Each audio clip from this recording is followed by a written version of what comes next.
Yaorana, bonsoir à tous. C'est l'heure du débrief, 26 minutes pour débattre des sujets qui animent la société polynésienne. Pour ce premier numéro, nous abordons une question douloureuse, les violences intrafamiliales. Au vu des chiffres, la Polynésie fait figure de mauvais élève. Est-ce l'échec des politiques publiques? Est-ce l'échec de toute une société? Quelle solution pour un avenir apaisé? Nous en parlons avec nos invités.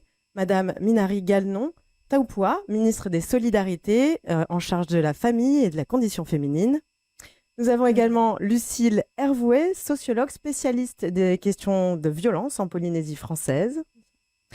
Toumata Helm, alors tu es responsable du pôle mission socio-judiciaire de l'APAGE, l'association qui œuvre pour les victimes en Polynésie.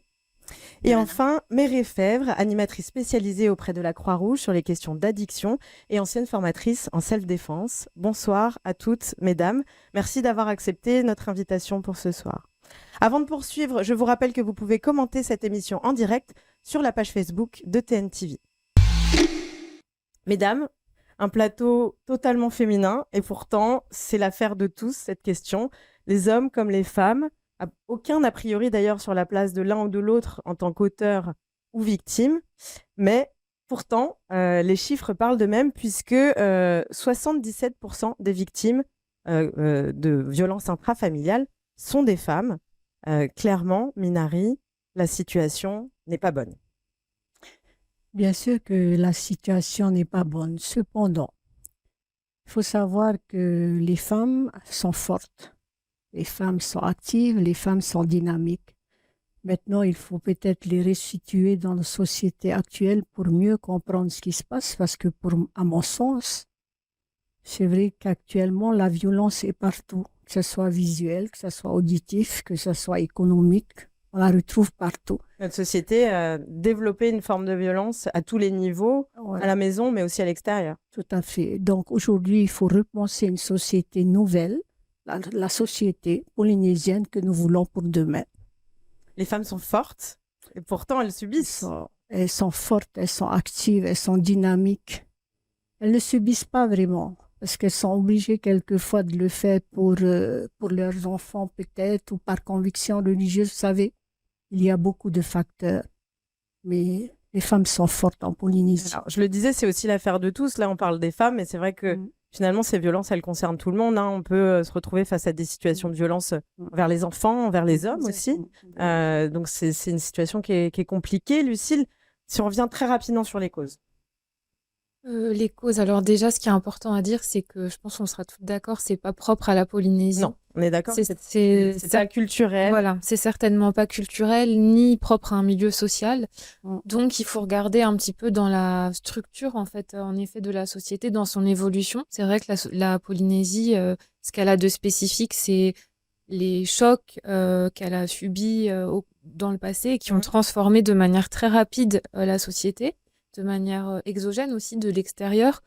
Donc c'est voilà un changement qui a aussi généré des inégalités sociales fortes. Donc il y a des causes quand même à l'échelle globale qui peuvent être prises en compte. Et puis bien sûr après dans les relations... Tu fais des causes, si on doit dire aujourd'hui les causes de la violence dans la famille, c'est quoi? On pense souvent à l'alcool, qui est un facteur un peu aggravant, oui. Les différentes dépendances, j'imagine. Exactement. En fait, les addictions, quelles qu'elles soient, vont venir accentuer ce phénomène de violence. Et on le constate un peu plus, on va dire, actuellement, déjà au niveau des jeunes, de la jeune génération. Donc, ces facteurs-là, comme je le disais, vont accentuer ce phénomène de violence qui en plus est banalisé. Voilà. Donc, c'est ça, c'est le cœur du problème. C'est la violence, c'est normal. Le passage, on va dire, au niveau de la violence, est banalisé et même parfois est valorisé à travers Internet, etc. On le revendique d'une certaine manière. Donc, voilà un petit peu à quoi on fait face aussi. Ouais. Et toi, tu faisais des cours de self-défense, mais c'est peut-être...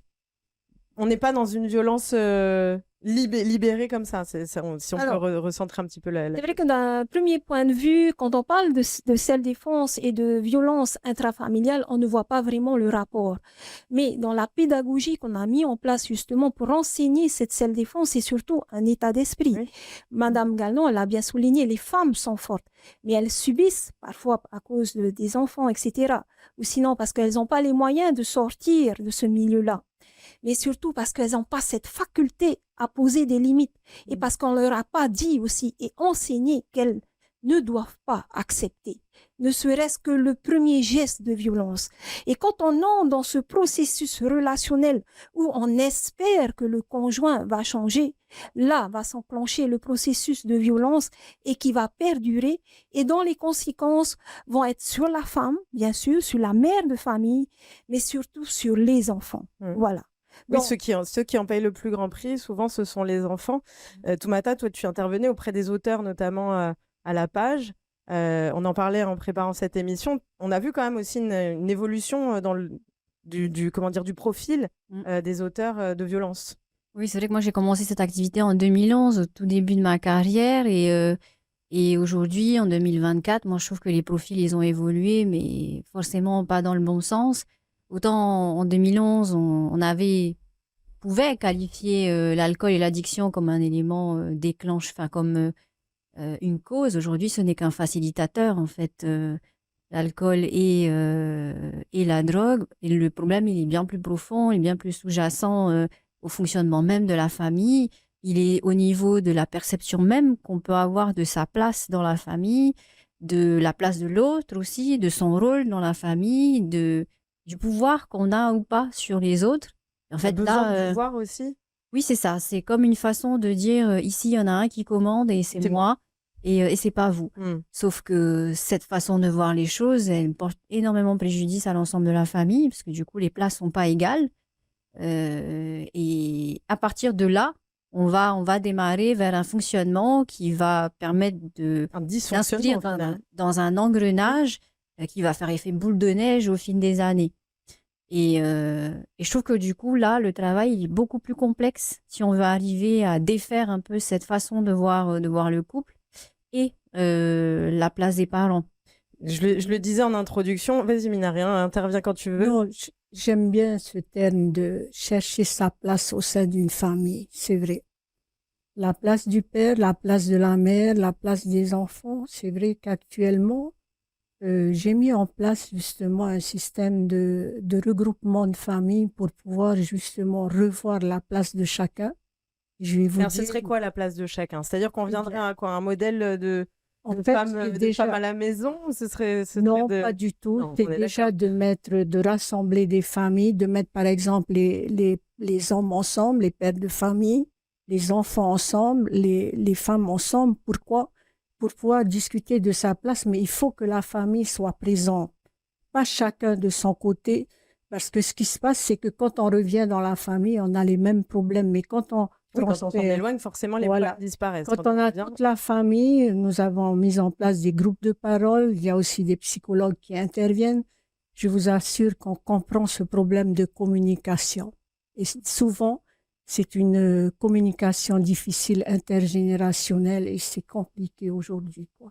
Je le disais en introduction, est-ce que c'est l'échec des politiques publiques? Je me réfère là à un rapport de la Cour des comptes qui est sorti là début 2024, qui est très honnêtement pas très tendre avec la Polynésie. Il y a un comparatif entre la Nouvelle-Calédonie et la Polynésie. Et clairement, on est mauvais élèves en termes de chiffres.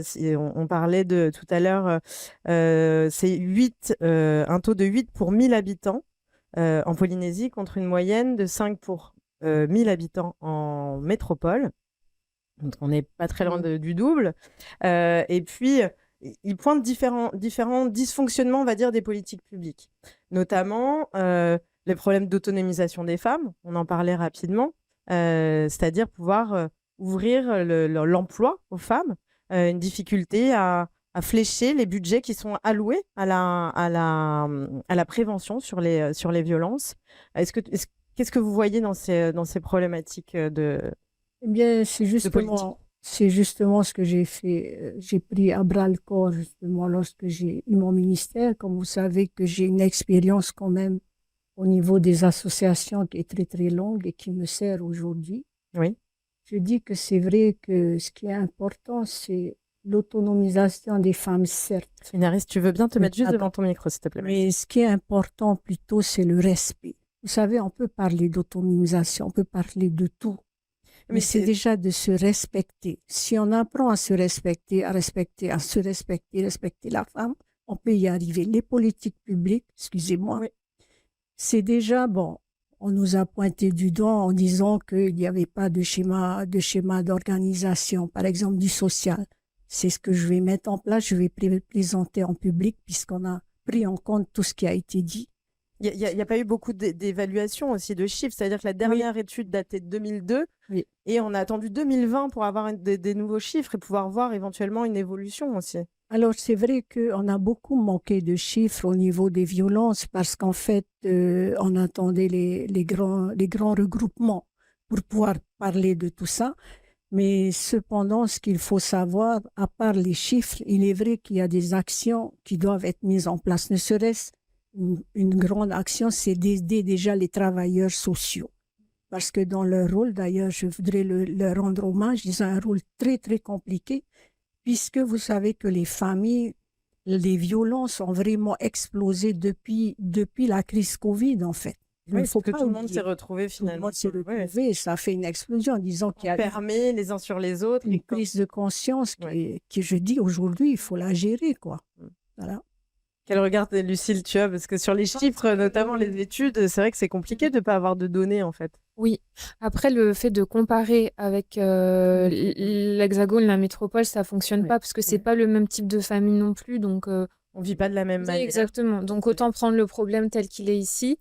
Et moi, ce que j'identifie là par rapport aux entretiens, enfin aux enquêtes que j'ai fait avec les acteurs de terrain, c'est que il y a quelque chose qui est propre ici, c'est la volonté de préserver la famille. C'est-à-dire comment on peut faire éclater une situation de violence, mais en même temps ne pas faire éclater la famille. Et c'est pour ça que je pense aussi les politiques auparavant ont eu du mal à s'attaquer à ce problème, c'est qu'il y avait toujours cette volonté de préserver la famille, mais on ne peut pas combattre les violences en mettant l'accent par exemple que sur les victimes. Ça fait peur en fait aux gens il y a un peu une forme de porter une honte de détruire sa famille. Oui. Est-ce que c'est pas un levier aussi parfois des auteurs de violence pour faire perdurer tout ça? C'est ça qui est compliqué. Et puis oui. Et bon, j'aimerais juste revenir un petit peu sur cette notion de famille. La famille, on va dire d'un point de vue traditionnel, ben, ça a changé maintenant. Oui. On n'a pas juste la famille avec le papa, la maman et les enfants. Maintenant, on a des familles recomposées. Les familles monoparentales. Monoparentales ou homoparentales. Oui. Donc, il y a cette évolution aussi au niveau de la société qui fait que, on va dire, ces liens-là ont changé. Après, la relation aussi dans la famille aussi, elle a changé. Donc, il y a, on va dire, ces brisures un petit peu qui se sont faites et qui sont un petit peu les conséquences aussi de cette non-communication et de cette violence. Donc, la société évolue.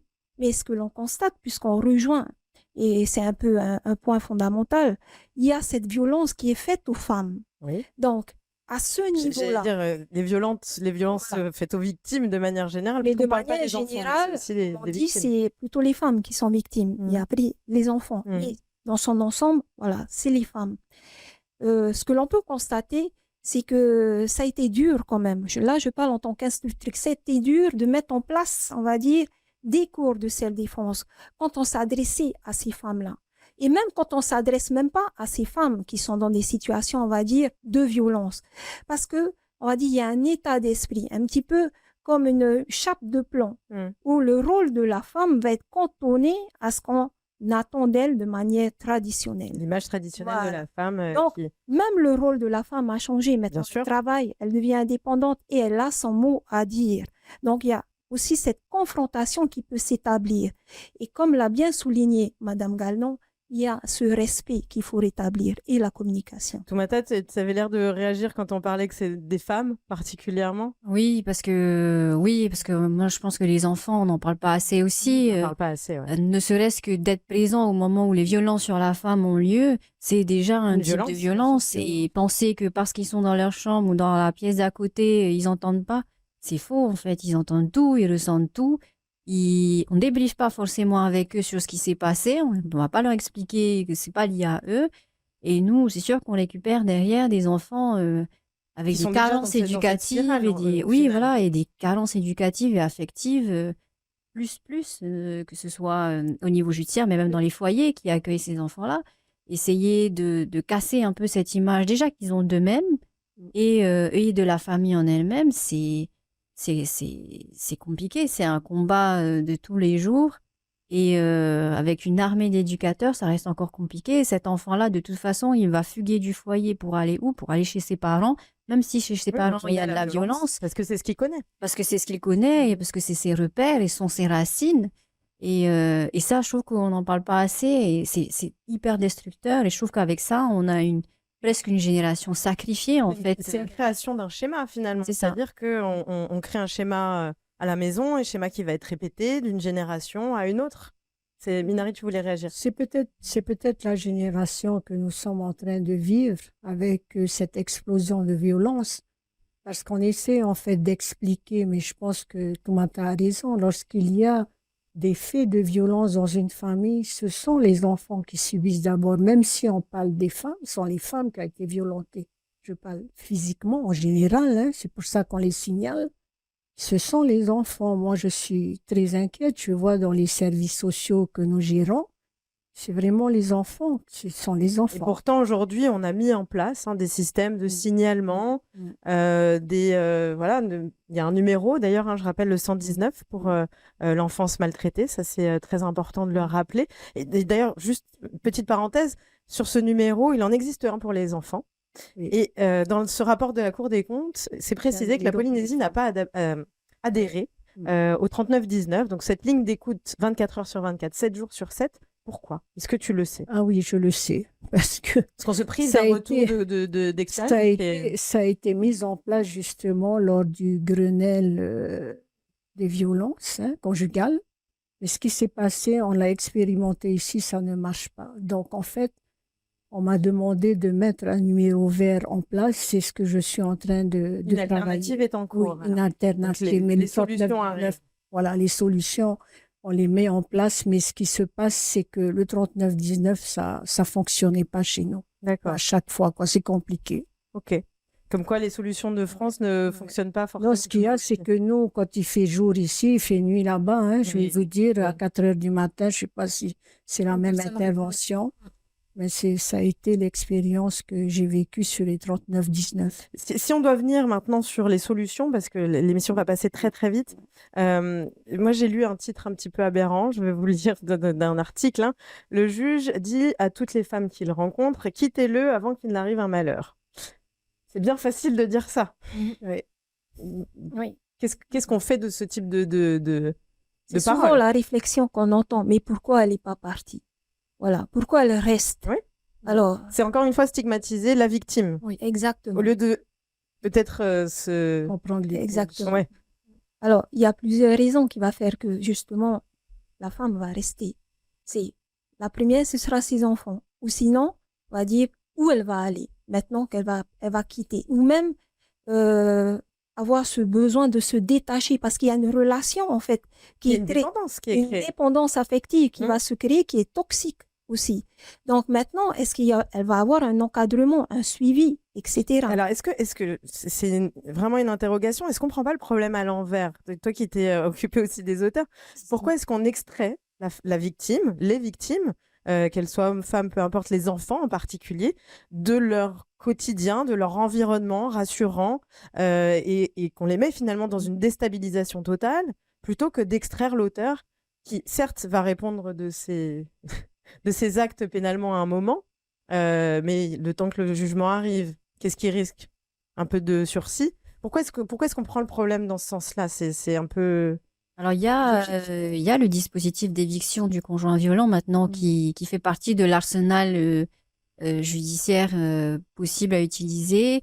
Tout ce qui va être aussi ordonnance de protection, mesures d'éloignement. C'est vrai qu'il y a à peu près 15-20 ans, on avait tendance à sortir la victime et les enfants et à les placer en foyer pour les mettre en sécurité. Oui, parce que le foyer qui accueille les femmes C'est ça. battues, enfin les victimes en tout cas, c'est 200 femmes par an C'est ça. et 200 enfants. Alors, Donc on déplace 400 personnes. Aujourd'hui, alors, la justice essaye de prendre le problème à l'envers et de sortir le Comme on l'a fait conjoint pour le violent. harcèlement à l'école, Après, d'ailleurs. il faut aussi prendre en compte la réalité. Quand la femme et les enfants vivent dans la famille de l'auteur ou que l'auteur homme vit dans la famille de madame auteur, on va éviter de laisser cette personne-là au milieu de ce climat-là, puisque en sortant l'auteur, on va faire peser Oui, aussi une chaque pression. situation, Voilà. de toute façon, va être, C'est ça. va devoir prendre. Et là, on est soumis au problème des familles qui vivent en communauté à 20, à 30 dans une même maison. Et en fait, il faut quand même faire au cas par cas, mais ça fait partie des dispositifs possibles qui sont de plus en plus utilisés, les mesures d'éloignement et les mesures d'éviction du domicile. Lucille. Je pense qu'il y a aussi au niveau institutionnel, il y a eu beaucoup de progrès qui ont été faits. Mais dans les cas que j'ai vus, il y a encore quand même des responsables d'établissements scolaires ou sanitaires, enfin des institutions qui bloquent aussi l'émergence de la parole, notamment des enfants victimes de violences. J'ai rencontré des professionnels qui recevaient des consignes explicites disant de ne pas faire remonter leurs soupçons vers un signalement, par exemple. Donc il y a quand Pourquoi même par peur des complications bah oui, parce qu'en fait, administratives, comme ça nuit à la famille, ça nuit aussi à la réputation de l'institution. Donc en fait, mais alors tout ça le monde est pas de de dire bonne. aberrant, c'est-à-dire Bah que- oui, mais en fait, on est tous de bonne volonté. Mais on il y a va regarder encore, ailleurs. On va en regarder fait, il y sur a le encore côté. cette idée que celui qui brise le silence, c'est lui qui crée le conflit, le problème en fait. Et c'est la victime qui va être évincée. C'est le professionnel qui parle qui crée le problème. Mais en fait, le problème, c'est bien l'auteur, en Oui, réalité. c'est ça, c'est de complètement Ah ouais. renverser cette idée-là, Mm. j'allais dire de faire changer un peu la honte de camp, Tout à Oui, fait. ne plus exactement. avoir honte de cette situation. C'est l'autre, celui qui maltraite, qui doit avoir honte. Et C'est un nos- changement de mentalité et de Oui. comportement. Mm. Donc, tout ce processus-là, il faut le travailler en préventif au niveau des jeunes filles, au niveau, on va dire, des jeunes hommes aussi. Donc, il y a tout, on va dire, ce travail en préventif qui doit être mis en place pour apprendre aussi comment peut-être communiquer avec l'autre ou comment appréhender cette relation amoureuse. Parce qu'on parle bien Exactement. d'amour Oui, à la l'amour, base. oui. À la base, Les c'était émotions, ça. c'est le centre de toutes Exactement, toutes c'est ces la questions. source du problème. Mhm. Après, cette relation qui, à la base, est normalement basée sur l'amour, le respect, va devenir une relation où, justement, un des conjoints va prendre le dessus et va devenir dominant. Donc, à partir de Donc, là, il faut déconstruire ce schéma exactement, amoureux. L'amour n'est pas douloureux. La jalousie excessive n'est pas une marque. il faut réapprendre à d'amour. aimer. Il n'y a pas de chef non plus. Il n'y a pas de chef. Enfin, je pense. Oui, non, mais c'est tout l'objectif. Donc, cette déconstruction et puis cette expression des émotions, tu voulais en parler aussi. Alors, justement, vu que maintenant je suis, on va dire, dans un programme de prévention, hein, où on parle de la gestion des émotions, et ça, on le fait au niveau des jeunes. Donc, ce qu'on observe, c'est que justement, ces émotions, ils ont besoin de le comprendre. Ils ont besoin de savoir pourquoi, on va dire, bon, on prend en exemple la colère, pourquoi ils réagissent comme ça et quelles répercussions cela peut avoir dans leur relation amoureuse. Donc, il y a ce besoin de comprendre les choses. Pourquoi on a besoin de comprendre? Parce que maintenant, on ne communique plus. Avant, on arrivait à partager soit avec la mémé, avec la tati. Mais maintenant, au niveau de la famille, la famille est devenue restreinte. Donc, cette écoute qu'on pouvait avoir au niveau de la famille, ces jeunes-là ne l'ont plus au niveau de la famille. Donc, vers qui, plus ou moins, ils vont se référer? Vers qui ils vont se tourner? Mais aujourd'hui, on est quand même dans une société de communication. C'est ça qui est assez étrange, c'est qu'on se retrouve dans quelque chose qui est complètement inversé. On est dans une société de communication et en fait, on ne communique pas. Exactement. En fait, c'est un petit peu contradictoire. Ouais. Quand vous parlez de société de communication, je pense que vous faites référence à tout ce qui est évolution technologique, Bien sûr. les réseaux sociaux. Mais ce qu'on voit en fait sur les réseaux sociaux, c'est un déversement De haine. de Souvent. haine Mhm. ou sinon d'émotions exacerbées ou de problèmes ou éventuellement de personnes qui ont, on va dire, des difficultés. Mais en fait, c'est toutes ces émotions qu'on n'arrive plus justement à partager ou à communiquer ou à comprendre ou à gérer, on va le faire de manière, on va dire, à travers les réseaux sociaux. Donc, on va se tourner vers autre chose. Il y a des gens qui sont à l'extérieur, qui peuvent À être... l'extérieur, mais qui n'est pas en fait une écoute, qui est illusoire. Minari, je te vois hocher la tête. Tu as d'ailleurs parlé d'une école de la parentalité. Pour toi, c'est un des éléments de ta feuille de route. Oui. Pourquoi? Parce que, en fait, ce qu'on remarque, bon, c'est cette jeunesse bon, qui est assez exacerbée, je préfère parler comme ça, où on a vraiment envie de s'exprimer, mais souvent c'est dans la violence.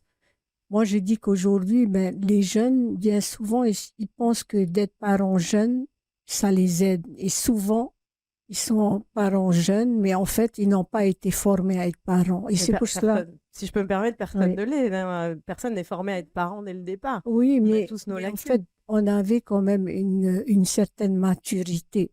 Je veux dire, on savait. Mais aujourd'hui, on a l'impression que les jeunes, ils veulent tout de suite expérimenter. Alors moi, je vais un petit peu te Oui. contredire. C'est-à-dire Oui. que pour moi, l'éducation à l'ancienne, entre guillemets, on banalisait beaucoup cette violence. C'est-à-dire que on a grandi en se disant, bon, bah, j'ai pris quelques gifles, j'en suis pas mort. Mais au final, c'était déjà intégrer cette violence à la maison, cette violence quotidienne, un petit peu normale. Est-ce que c'est pas ça qu'il faut casser, ce schéma de banalisation de la violence quotidienne, des mots pas très gentils, des petites tapes derrière la tête? Finalement, tout ça, si on... Si, en fait, moi, je dis qu'il faut tout casser, en fait. Il faut tout revoir au niveau de notre société. C'est déjà réfléchir à la société qu'on veut. Une communication non violente, bienveillante déjà, savoir s'adresser, se respecter. Parce que ça commence comme ça. Ben, dès qu'on est petit, quand on se respecte, ben, c'est autre chose. Quand on instaure de l'amour, ben, vous savez, c'est autre chose que de la violence. C'est vrai que on a beaucoup banalisé ces gifles et tout cela pendant des années. Mais aujourd'hui, il y a une prise de conscience. Mais seulement, cette prise de conscience, elle n'est pas, comment dire, elle n'est pas palpable. Parce qu'on la vit, comme je dis, la gestion des émotions, c'est très compliqué. Donc, il faut un moment se poser. Il faut pouvoir en parler. En fait, c'est un peu ce que je souhaiterais travailler au sein de la société aujourd'hui.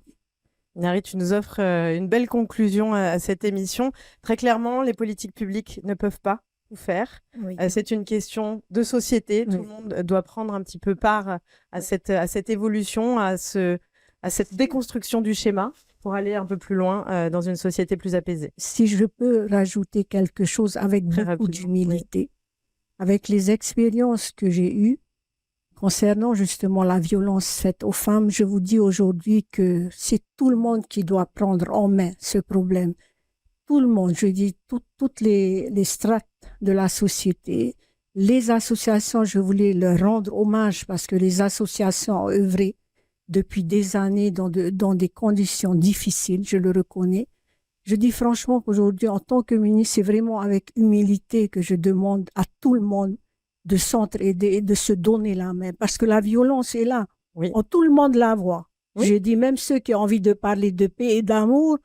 L'être humain est un peu violent naturellement, mais on peut essayer d'aller à l'encontre de cet aspect naturel de notre être, en tout cas. On peut le faire parce qu'on est moins de 300 000 habitants et j'invite vraiment tout le monde. À condition de le vouloir. De vouloir instaurer la paix et l'amour dans notre pays. Je vous remercie encore beaucoup, mesdames, d'avoir participé à cette discussion. J'espère qu'on aura fait un petit peu avancer ce débat et cette question.